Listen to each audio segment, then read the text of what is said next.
ঘটনাটা হচ্ছে সকালবেলা দোকান খুললো সেটা এই পেছনের দরজা খোলা। এবার আমার এই ঘরের স্টাফ খুলছে, তাইদের সবজি ডয়ারের তালাবা। এবার আমার ফোন করছে, আমিও আইছি, সেটা দেখলাম ঠিক আমার ডয়ারতে ধরে পেছনের যতটি ডয়ার আছে সবজি তালাবা।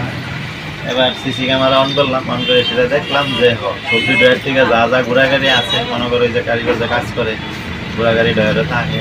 এরপরে মনে করো যে জারা জোড়ার যেটি আসলো এটা সব কাছে লইছে, লইয়া এটাও খুলছে। এটা খুললা সেই কিছু পাইছে না, অল্প কিছু ঘোরাগাড়ি যেটি পাইছে গোটা থেকে লইছে।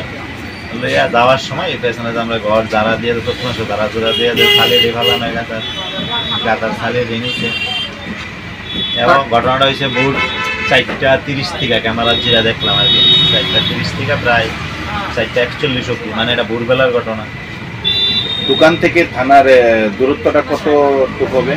100 মিটার হইতো না। এই তো থানা, এই যে আমার লেফট সাইডেই থানা। থানার সামনে যে সিসি ক্যামেরাগুলো আছে সেগুলো কি সচল আছে না?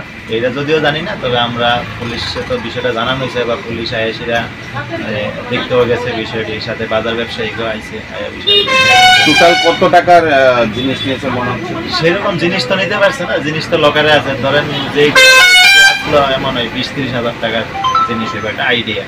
দোকানের নামটা কি? নাম ভোলানাথ জুয়েলার্স, মালিকের নাম? বিষ্ণু দত্ত।